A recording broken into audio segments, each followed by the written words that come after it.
Moderating this panel is none other than our Chief Marketing Officer, Candy Zulkosky. Candy is a 29 times best-selling editor. 4 of my books, yes. So we're going to talk about the power of the written word, which is something you really need to know, because everything that has been said so far today by every speaker has had one common thing, that emotion through words is what connects us. You've heard that from me. You've heard that from Brad. And that is the thing that makes people drawn into your marketing. So please, with no further ado, welcome Candy Zulkosky.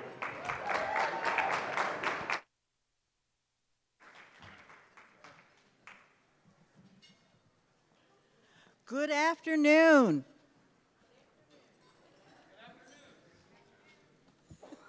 This is the fun part, getting up. All right, I'm so happy that you're all back from lunch and eating. And Christine, thank you for that lovely introduction. We have a powerful panel coming up here, and it is my privilege to invite them up on the stage now. And as they come up, I'm going to tell you a little bit about, at least give you their names, and we're going to talk about what they do later on. But go ahead and come on up now, guys. Yay! I should have done some music, hadn't I? I'm not singing. Okay. Now, what we have here, I'm going to start right here in this corner. This is Ray Befus. And so Christine, you know. And that's Ruth Lee. Hi. And then we have Leora Ruzin. Hello. And we have Kerry Fitzpatrick. Hello. And we have Laura Kay Sheely. And we have next to her Laura Brandao. And then we have Mike Hammond on the end. Hey, everyone. Okay, great. Now, as we talk through what they're going to do, what do these people have in common? Well, they all understand the concept of modern marketing through the written word. And that's what we're here to talk about, is how you can be a modern marketer and still use the techniques that have been tried and true for so long. Truthfully, modern marketing is all about taking what is tried and true and working and twisting it in new shapes, in new positions, and making it work in different ways. Now this afternoon you're going to hear from the video side of this. And there's no competition there, because the video doesn't happen without the writing. It's all part of the message. And this is the base, this is the heart of it. This particular panel is made up of both writers of books and journals and magazines and educators. So this is not simply this is not a panel of people who are featured, who are focused on marketing per se. It is a panel of people who are focused on modern marketing through the written word, as we said. Okay? Now, I have questions for them. And I'm going to ask them, and we'll kind of go from there. Don't mind, I don't want to have my back to them to Tyler, but I also don't want to have my back to you. So I'll do this. All right, now, I'm going to start with two of our authors. And they happen to be sitting side by side, and they're both Laura's. So, yes. Laura K. Brandao, Laura Brandao, and Laura K. Sheely. See, even I get them mixed up. They are both recently published in this past year, and very proudly so to have both of them be up here as published authors. And of course, we have Christine is also a published author. But what I'd like to ask about here in particular is I'd like to know Laura K. Okay, I know that for you, writing the book was both personal, but it also has a business element. You've developed something in addition to the book. Would you like to address how that happened for you and how you came up with the idea and how you turned it into something real? Yes. So my book is called The 52 Mindset. And what it is the book breaks down basically a different idea on how to grow your network week by week. So we all have a message that we want to get out there, whether it be the product that you want to sell or the service that you want to offer. But the reality is, if there's no one in the audience to hear your message, then it goes nowhere. So what I found as a young salesperson is that I had all of these ideas coming at me all the time, And it was really hard for me to pinpoint what to do each week or each day and get myself focused. And so I developed what I called the 52 mindset. And that was the idea that I could do one thing a week to increase the people that were in the audience hearing the messages that I was looking to deliver. And so with that, when I wrote the book, I broke it down into a practice of you learn about how to grow the network that week, and then you take that into an action step. And so what's happened since I've written the book is that's evolved into a lot of conversations with salespeople about their organizational tactics, how they can narrow their focus to one thing a week. And it really has expanded far beyond the housing finance industry. And I end up having a lot more conversations with small business owners or independent sales consultants.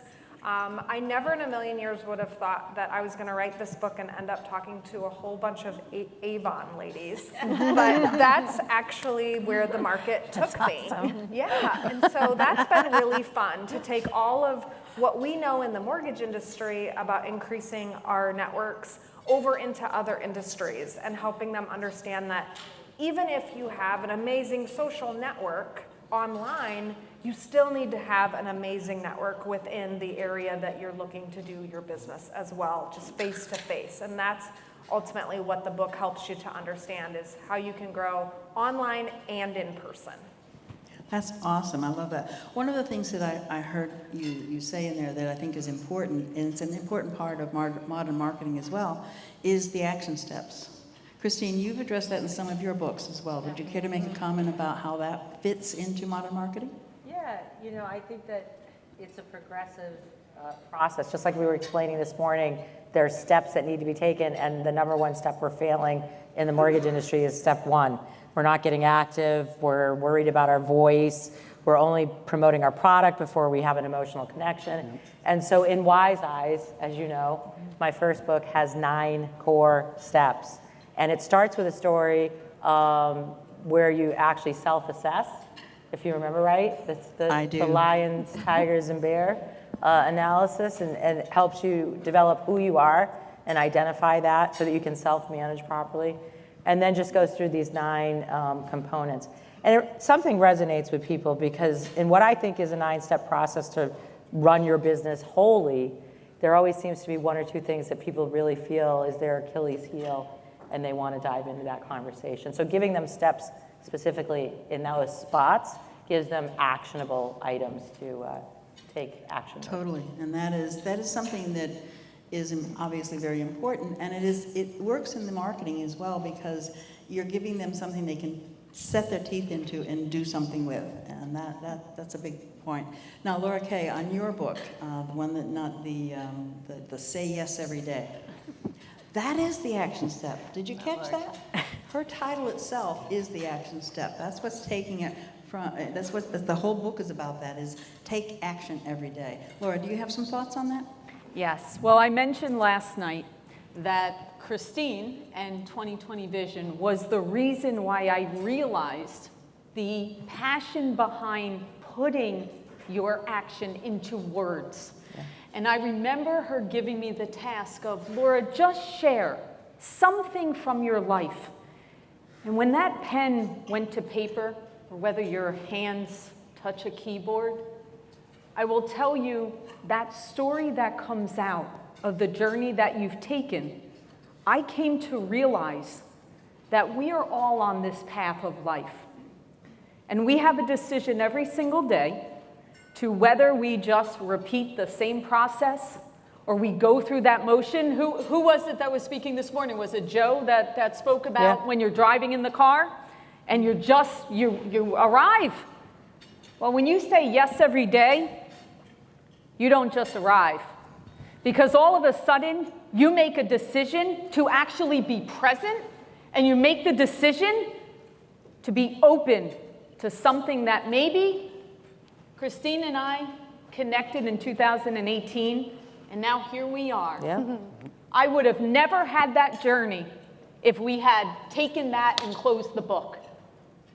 That is what Say Yes Every Day is about. Well said. Awesome. That's wonderful. Yes, that definitely deserves a little bit of recognition. great. Let's change tack just slightly and go with, I want to ask a question of Ray Befus. Now, Ray is a professional coach. He's a wonderful coach, and many people in this room actually know this from personal experience.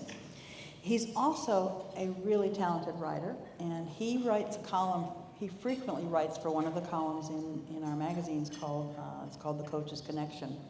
And Ray, what I love about what Ray puts out there is that it always makes you think. It always makes you think, well, is this the direction I should be going, or why didn't I think of that? And Ray, I'd like to ask you to comment a little bit about it, if you would, and what is the process that you go through when you're deciding what you want to talk about? I know that when you write for us, it's often something that you're already working on for another project. How do you make that work? How do you turn what you're working on one project, which is important, and use it to segue into another project and make two pieces out of it? How does that work? Well, I certainly have to think about the audience. You have to think about the audience. But if we're thinking about cutting-edge developments, we're developing new skills, we generally have something that's worth hearing or sharing with different audiences. So, I mean, I was thinking about Barry Habib's talk, Communication is My Thing. And so he's giving that talk to this audience. It's sharp. It's given to us. He may give the same talk in Orlando in 2 weeks, but it'll be to a different audience. So, well, I value authors who are just thinking, growing, and as we say, becoming experts in what they do. And once they have that, then they address the audience. And not only is it compelling, it's razor sharp as they speak to a group whose needs they have assessed. That is powerful. That is powerful. They become subject matter experts in their own right, and they're spreading out and sharing that message. That's powerful. Another person on our panel who is also a strong subject matter expert is Ruth Lee. Hi. Hi. Ruth is also one of our columnists for the magazine, but she's also writing her own book. Yes, I am. Yes, she is. Ruth, one of the questions I wanted to ask you about is, I know that marketing is not your thing necessarily. So how do you take what you write and turn it into into materials that you can use for marketing your business, or more perhaps for helping your clients to market their business? Well, I think, and I have a part in my book that you and I have been talking about is, mortgage is my sport. Right? I know the stats, I know the players, I know what's happening, I know where the rates are going. It's what I'm interested in. It's what I'm passionate about. And so, having moved from, at one point in my career, being a high-producing loan officer, to really kind of moving to different places in my career through the executive suites, et cetera, and selling some companies, I think that there was a real message I found, which was, okay, I was a high producer. That didn't necessarily translate into being the best manager in the world. And so from being a rookie manager to being an executive and to being, in the C-suite and the CEO, those were skills that, I didn't know. And so I kind of am talking, and where I really try to rely on is what my journey was. And where I found that, I wish there was an A to B, Be Awesome as a Boss book. And so that's really where I kind of started. And then because I love the mortgage business and I love what we do and I love the message that we put people into homes, and you too can actually impact people's lives. That for me was something where you can go from being the best loan officer to being a really meaningful person in people's lives all the way through. So I guess, to make a short story long. There it is. That is short for Ruth. That was awesome. I love that. And it brings out, again, many good points. And I hope that all of you are recognizing that there's a great deal of diversity here in not necessarily in who they are as people, but in what their interests are. Mm-hmm. Okay, this is not everyone has a different take, but yet there's still the same message that's coming here. And I hope you're pulling enough away from this that it helps you in the future. Can I comment? Yes, please, do comment. Any of you, by the way. Yeah, Yes. I love what Ruth said, because some books are written as though the author is the hero. Other books are written as though the author is the guide. And when it comes to marketing, people want a guide who makes them the hero. So if you think about the Lord of the Rings, Frodo is the hero, Bilbo is the hero, but Gandalf is the guide. And so in writing a book, I mean, if all I share is my success, my confidence, my brilliance, I'm the hero. But if you write as the guide who's going to take people places you've discovered, that's very powerful in marketing. It's the journey. Yep. Yeah. That's right. Well said, Bill. Very well said. It is a journey, very well said. And please, I do invite you to speak up. I want this to be a discussion. I will tell you that this is definitely, the whole panel is about modern marketing, because we didn't script any of this. Yep. The plan is that I'm going to get up here and I'm going to ask them about writing, and they're going to talk about it. And they can talk amongst themselves, and I think we're all going to benefit from that.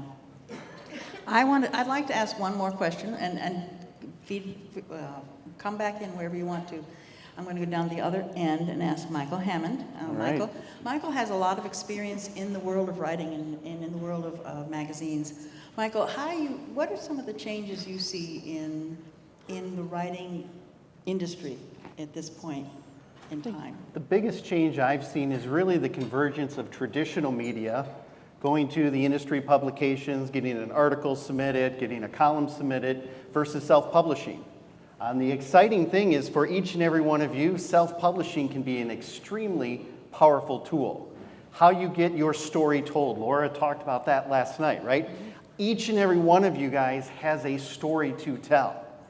And so what's exciting to me is, now that we're making that transition and that convergence from traditional to self-publishing and finding that sweet spot, each and every one of you has a voice. And so when we talk about the modern marketer, and we talk about writing content, and Ray talks about story brand concept, any of you guys want to know that formula, go to the story brand. It's a great concept of, you don't have to be the hero, you can be the guide. And all of these principles apply whether you're writing a book, whether you're looking for email copy and content, whether you're writing creative for your website content, or you're just looking for, what should I post? Those are the biggest changes that I see in the industry, and really it should be very exciting to each and every one of you, because it's a great opportunity. It's absolutely a great opportunity, and it's one that I will tell you every person on this panel has taken advantage of. So it's very, very definitely a great way to go.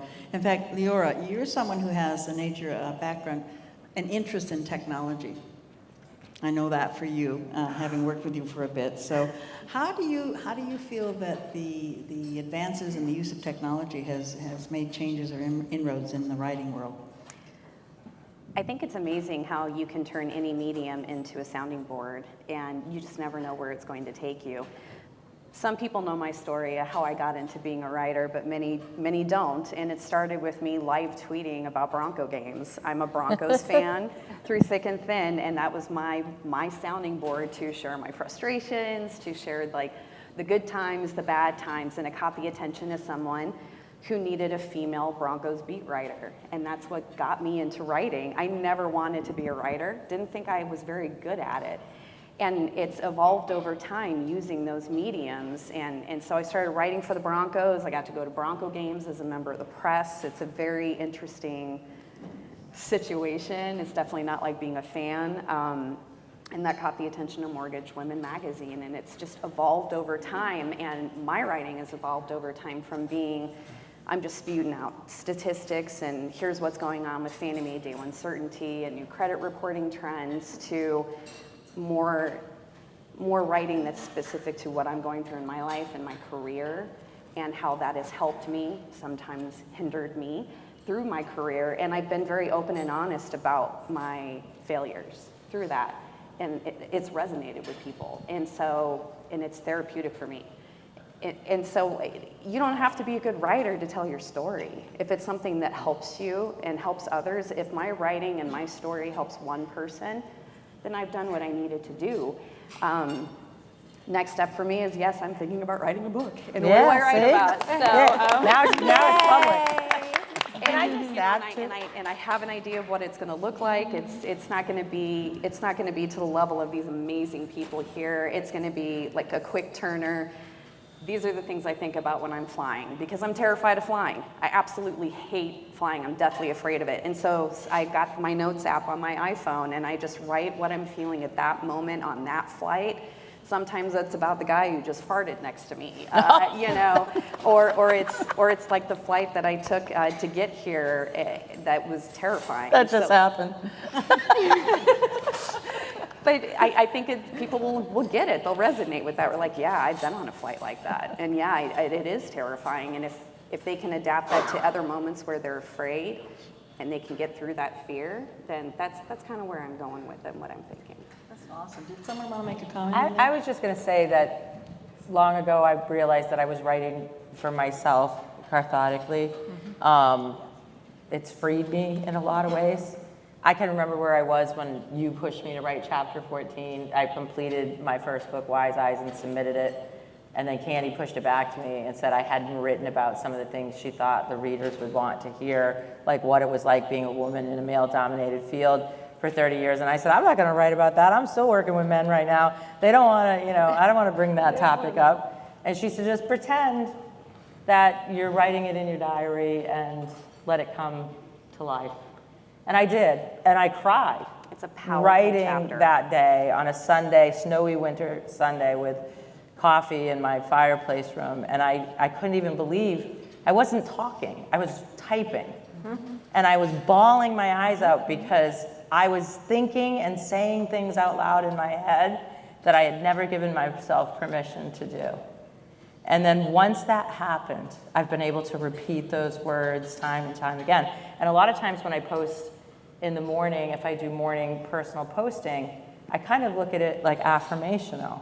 And so what I'm doing is trying to set my own mindset. And if it brings back if it throws a bait out that brings the Michael Hammond back, like, yeah, have a great day in the comment section, it helps me because then I know that helped Michael, but it helped me. But I did it for me. Sorry, Michael. But I love that you love it. Do you know what I mean? And It just connects that way. One of the biggest things that I've taken away is this feeling of legacy. I didn't write my book thinking about how many generations beyond me will read it. But I realized as I was standing in the audio booth recording the audiobook with my son watching outside, that his children and grandchildren will hear my voice someday, long after I am gone. And while it might just be a book about how to increase your sales network, I've weaved my story into it, told them the success stories, told them the failures. And so that, for me, is just an experience far beyond what I could have ever imagined. And I would encourage you to think about it like that. It's not just about who you're going to touch today. And I don't say that to make it daunting. Just, we heard earlier about the eulogy effect and how you can sit down and try to figure out what you want people to say about you. I don't have to think about that because I've already written it down for them. So that's the long-term effect of what writing can do for you. That is powerful. That is truly powerful. I want to say how important it is to have an editor, even if you're self-publishing. Yeah. I've got friends. Yay! I've got friends who self-published, and there are typos, there are run-on sentences, there are incomplete sentences, and one of my friends is like a 6-time published author, and I think these are not books. This is like stream of consciousness writing. And so one of the things I appreciate about Candy in 2020 is the author of an editor. So I had somebody sit down with me once and say, this is a paragraph, Ray. This is not a paragraph. The very rough draft, right, Right. Candy? The very rough draft. Draft, yes. So this is a wonderful opportunity Yes. to connect with Candy. You've got a great idea. You like to write. but it's not a book. Thank you, Ray. And for those who are the control freaks in the room, who don't like to give anything that doesn't have, perfect punctuation, and I spend a lot of time where she's like, okay, Ruth, stop. And stop. And now I'd like to, it's wonderful to have somebody who brings out the humanity. Yeah. And the authenticity, because I think that everyone down the line on both sides of me will tell you that if you're writing a book without authenticity, it will not be as successful as you had once hoped it was, because you do have to leave a lot of yourself on the page. Yeah. And can I just say, I know we haven't gotten to Kerry yet. We're going to. And I have to say, Kerry, and I know Candy's probably going to say, but Kerry's our lifestyle editor, blogger for the magazine. But one thing we all have in common is that Candy is our editor. Yes. All of our books were edited by Candy. All of the marketing The was best. edited by Candy. The best. Our magazines. And 2020 does not publish anything publicly that doesn't. We have an editorial team at 2020 that is made up of several people, 4 I think we're at now. And every post, every piece of the magazines that go out, even our CRMs, has 2 humans, one that writes and one that edits. And so all of that has to happen before it goes live. So there's an entire process happening behind it. It's very important to make sure that the content you're putting out hits your mark. And it's not going to hit the mark if there's typos or if it doesn't have the right flow or the right sentence structure. So it's, you put the emotion behind it, but someone else is going to massage it and make it look good. Absolutely true. And you could not have given me a better segue for Kerry. Kerry, and that does bring me to Kerry. And the reason, there's no reason in particular that Kerry's last, except that I knew that this subject would come out in this way. I want to talk now about the reader. Because in truth, while we write for ourselves, there is an element of validation, there's an element of communication that doesn't happen until the reader reads, or until the reader sees, or until the reader hears, because our written words are communicated in all 3 ways. Kerry, your magazine contribution for us is lifestyle, and it's broad. Sometimes it's pictorial, sometimes it's personal, family, sometimes it's business. And we chose you because you have a really great point of view about all of that. And that's you share it so beautifully. You truly do. We appreciate that. But what I would like to ask you about is when you're working on those articles, okay? And I know you didn't ever plan on being a writer. So when you're working on the articles, nor a public speaker, thank you. Welcome. when you're working on the articles for lifestyle, who are you thinking of? Who is it that you're thinking of who's going to read those words and see those pictures? It depends. I definitely think of the audience at large, but many times when I'm writing, I mentioned my mother in a few of the articles, and I actually hit on a couple of touchy subjects to our family in them. So, of course, I was like, ooh, should I actually say that my sister is this or, whatever? So I try to make it so that the reader can relate to what I'm saying. I can talk about all these things that I've done or I think they should do or, the way that I think, it's just my opinion. So I don't ever want to offend, but I also want to make sure that I'm true to who I am and true to true to what I believe. The topics that I come up with are literally car rides that I take with my husband, and we'll be talking about it and say, what about this, what about this, what about this? And then something will just snap, and whatever's happening at that moment in time, that's usually the person that I'm writing to. Does that make sense? It makes perfect sense. Yes, it does. And the key there is that you are writing to someone. There is there is a method or a reason behind your message. What would you, and this is to anyone on the panel, what would you say is the most important message that you want to share in the modern marketing theme? The idea of when we're out there and we're using multiple layers of technology to communicate now. Okay, so you're starting as writing on one piece and on one layer, and very soon you're going to be into several more layers because you're multiplying the use of your product. What is it that you want to say in the end? Are you getting your message said? I'll go first. Go ahead. Yeah, sorry. You know, I think that the biggest thing for me, and I don't think I've said this out loud yet, even though I've talked a lot today about modern marketing, is I had some really loud peers that did not want to do social media, and they were very vocal about me doing social media.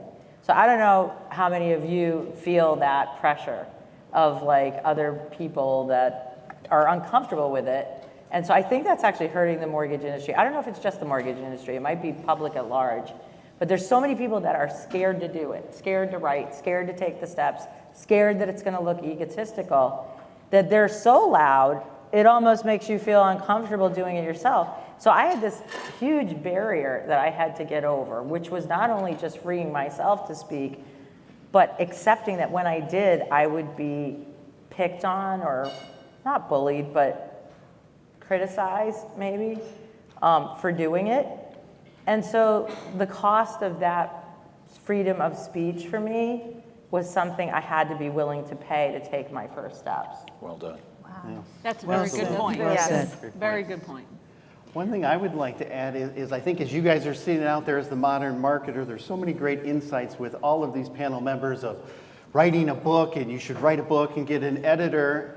And I fully agree with all of that, but what I would say to all of you sitting out there is to say, what if you don't want to write a book, but how do you tell your story? What if you're not a great writer? How do you still get your message told? And as we talk about technology and tools, there's so many things that have evolved. Record yourself. If you say, I'm not a great writer, but I can speak, great, record yourself, transcribe it, use Rev, use Trilliant. There's all kinds of transcription services. But start using those. If you want to get started and say, well, my punctuality is not great and my grammar could be, use Grammarly to at least get started. If you can't get an editor right out of the gate, we work with and we ghostwrite a ton of things for a number of companies, and they all have a different story to tell. They all have a different message. They have something that they want to resonate with people. But the best tip I can give you is just start. Go out there and tell your story. If you don't like to write, but the spoken word is so powerful, record yourself. Use any of these incredible technology tools, but it's a great time now to get out there, lean in, and because you can definitely differentiate yourself in the market by putting yourself out there. And I think it's important to really understand your why. It's one thing to just spit out words, Yep. right? But without your why, without your, what's the intended purpose? What's your end game for this message you're putting out there? What do you hope to gain from it? Is it gaining new business? Is it just wanting to share your story? Is it giving people tips and insights? What is the why? And it needs to be very clear what that is. And I think a lot of people are afraid to put their why out there because of ridicule. Yep. And because they might be afraid of getting in trouble by their employer, because we have, employers have pretty strict social media guidelines that you have to always make sure you're following. But without the why, it's just words, and it's hard to follow that.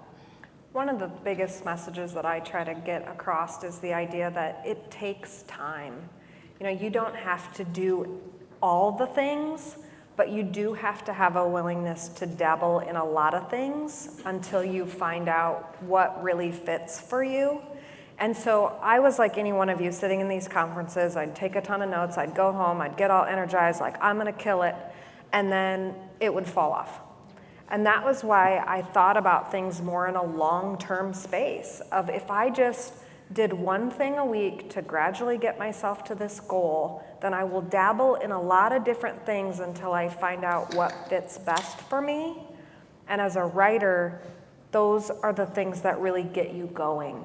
Start with the post, then start with a white paper, then move to maybe something a little bit longer. And you'd be surprised how your inner writing voice just starts to flow out of you. Good point. Yes, very that's well very, said. very well said, very well said. Authenticity, and it rolls right into this, that the element of fear that you've mentioned several times here, and I'm betting if I asked for a raise of hands that a lot of you would say that you are afraid of putting your message out there in writing as well. And it is real. We recognize that. We know we have all struggled with it. I myself am also a writer. And so that's something that we all deal with. In fact, I honor these folks because they are braver than I am. What I've written is how-to books. They've written books that really speak to you. So to you with their story. So let's talk for a second about that, and this will probably be our last question. I'd like to talk about the importance of transparency, the importance of opening up and being willing to share that piece of yourself. I don't remember who said it, but one of you said it earlier. I'd like to explore that and take away some of the mystique. It's not that hard once you start. Laura Kay is right. So I don't know who would like to start. Would someone like to? Why don't we speak just go to down that? the line? All right, sounds good. Ray, would you like Well, to speak I to that? think we all look for authors to whom we can relate. And is it possible for me to join this woman or this man on the journey they're on? And so I think revealing weaknesses, struggles, failures, growth, overcoming creates a broad doorway for the most possible people to say, I can relate to her, or I'm just like him. I want to join him on the journey he or she is on. So I think authenticity opens the widest doorway to the greatest number of readers. That is powerful, and that is true. Do you agree? Yes. Yes. Yeah. Yes. For me, so I shared that you pushed me to do the chapter 14. It's now out there. So, but then later I would write Breaking the Cycle, which you know, with a childhood friend of mine. And in this process of writing this book, it's about overcoming things in life. And my friend is a doctor now, and so but we have this journey from this back road in New Hampshire where we live side by side. And then we chose 12 words. The chapters are laid out by words. The first chapter starts with hope.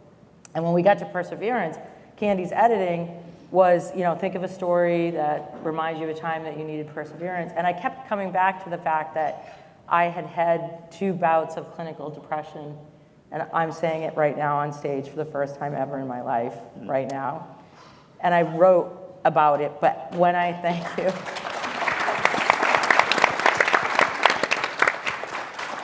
When I wrote it, I didn't submit the chapter with it written because I had a last minute panic about writing about it. And I felt like if people picked up the book and they saw it, it would be like a blemish on my resume. And that, maybe I wouldn't be who I thought I was to myself. And then I talked to my girlfriend who was writing the book with me, and from her perspective, and she said, you need to just put that in there. And what so did when your she editor got say? it, she was shocked. She was shocked when she got it, and she called me, and she said, you're a writer now because you're writing your truth. So That anyway, is exactly yeah. what I told her, and it was true. Yeah. Great story. So, and kind of dovetailing off of that, because I'm going through this process right now, and it's about being real. And, my career has always been about being on the top of my game and always, never exposing weakness and finding, and weakness is part of my authenticity, right?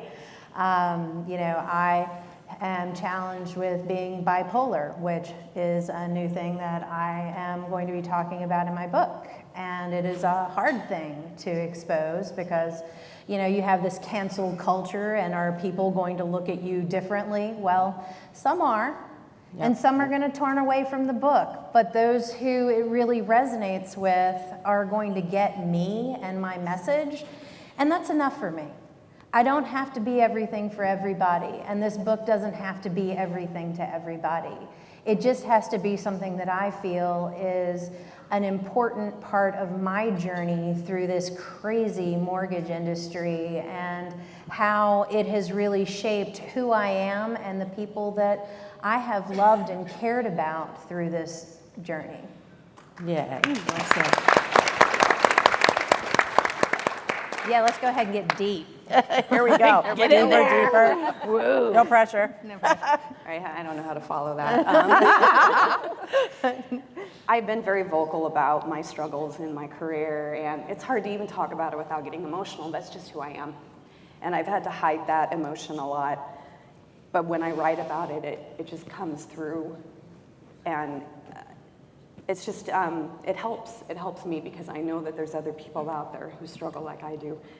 I have anxiety, I have panic attacks. I had one right before I came up here, so if you saw me pacing up and down the hallway, it's because I was dealing with the panic attack because I get scared. I get scared showing my true self because people will judge me.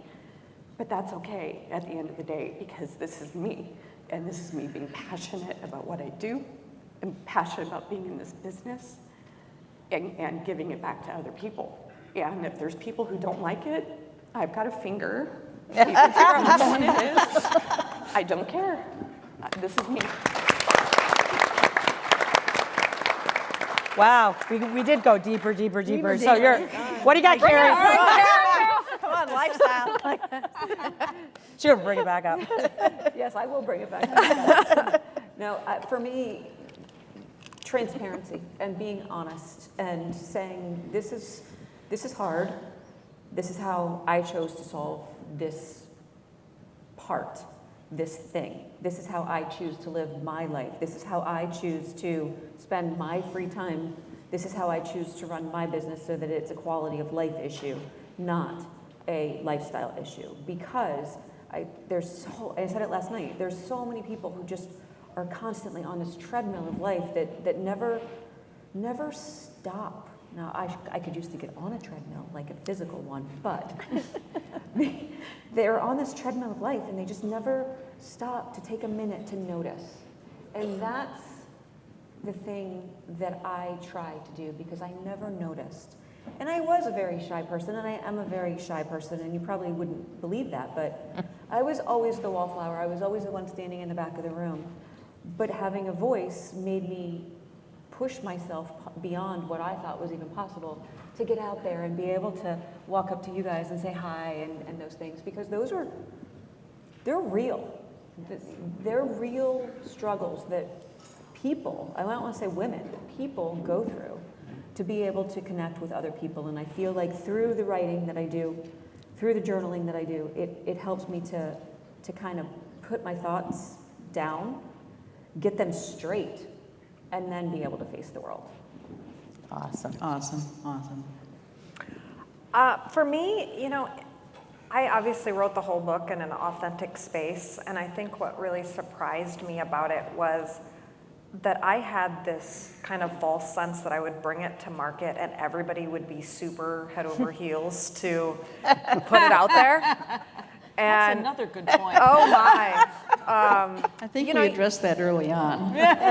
You really have to know who you are, because I tell you what, you will face people, they will surprise you, the ones that come out of the corner and say, no, we're gonna shut this down.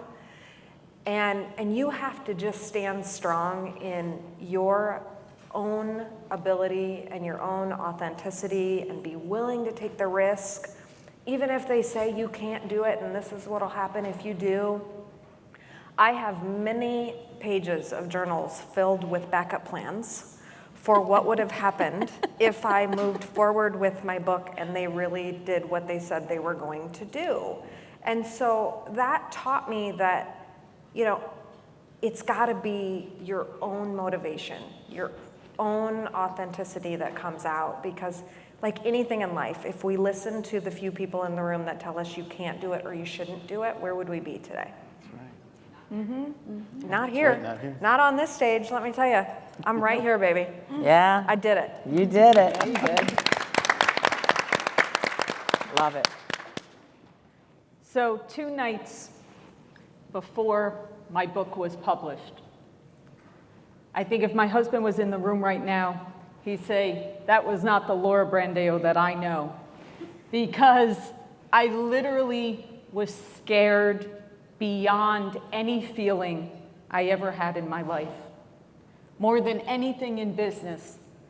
Because I was putting my truth, my personal journey, And the fact, just as Christine said something for the first time on a stage, I'll say something for the first time on a stage. Me and my husband were high school sweethearts, and I got pregnant at 19 before we were married. And all of a sudden, we were 2 teenagers having a child. I hid that my whole life until I wrote that book, because I thought people would judge me as being a teenage mom, working in a telemarketing company, because that was how I had to support my family. I was very scared those 2 days before, because I said, oh my God, the mortgage industry knows Leora Brandao as being the president and a partner and a leader in the industry. It's making me cry. What will they think now? Yeah. I'm crying, sorry. Yeah. Don't let me interrupt you. And I can then remember the day the book was published. I was in Arizona because I spend the winter in Arizona. And that whole day I was like, oh my God, what did I do? How could I have released a book where I told my story to the whole world? What is going to happen? And I said to my husband after work, let's just go for a walk in the park. I can't take the stress anymore. I can't handle this.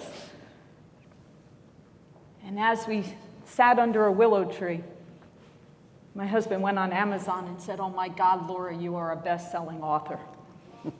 That's right. And that moment will be a moment that I will treasure forever. And I'll say it again today, guys. You've heard it all up here. Everyone needs to hear your story in whatever way that you need to share it. Because just like you heard all of them, the world needs to hear your story. Because there's someone out there that needs to hear it. Well said. Teen moms. Follow that one up. All right. I'll take a much different tack. And I think what you heard from every one of them was genuine, authentic, relatable. And the challenge that I get in the job that I have is to convince incredible executives like this to share their story, right? So we represent a number of tech companies in the mortgage space. We represent a number of mortgage companies. And to try to get an executive, if you're a marketing maven in this room, if you're a marketing student who's got to convince your executives, you have a daunting task to say, you know what? Why don't you share when you failed? Why don't you share the struggles? Because guess what? Every one of the executives and all of us climbing up that ladder are supposed to be perfect, have all of the answers, and be able to just continue to march on that theme. And that's not real. And so in my task, and I can relate to every one of you, is trying to convince them to say, tell your story. It needs to be told. And I had a great piece of advice when I started a podcast. I know this is writing, but I'll share this because it's the same thing about putting yourself out there. I had Molly Dowdy, if those of you who know her, she said, Michael, just put yourself out there. No matter what happens, you will attract like-minded people. And that's what it's about. Put yourself out there. If it's in the written word, see the incredible stories, the impact, because that's what you remember, how they shared their story with you. That's what you'll leave here and remember. You may not remember all the tips and all the PowerPoints and everything else that was shared, but you'll remember the passionate stories that people told. So I hope all of you go out there and find a way to tell your story, your executive story, your company's story, because it's critical for us to go out there and make a true difference.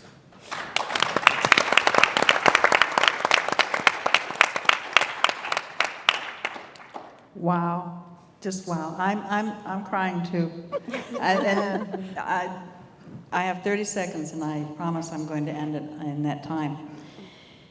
I'm going to take a moment and give you my truth.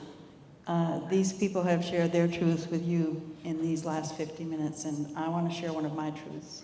And it happened yesterday, or the day before, whenever we got here. Did y'all notice those magazine covers up on the boards out there? Yeah? Well, you may not have realized that, but that's me. I'm the editor. I'm the editor-in-chief of the magazine. And it started with just me. and thank God it's not just me anymore. But as a writer, as an editor, and I'm also a graphic designer, and in all three capacities, my soul was into those magazines, every issue. And my truth became real to me when I turned around and I saw all those magazine covers. And I want to say that I felt great pride, and I want all of you to feel pride in your stories. And I want you to feel pride in your journeys. And I want you to share your message and your stories. And be proud of your successes and be proud of your failures, because they all combine to make you. And if you would please join me in congratulating this fantastic panel on a wonderful discussion.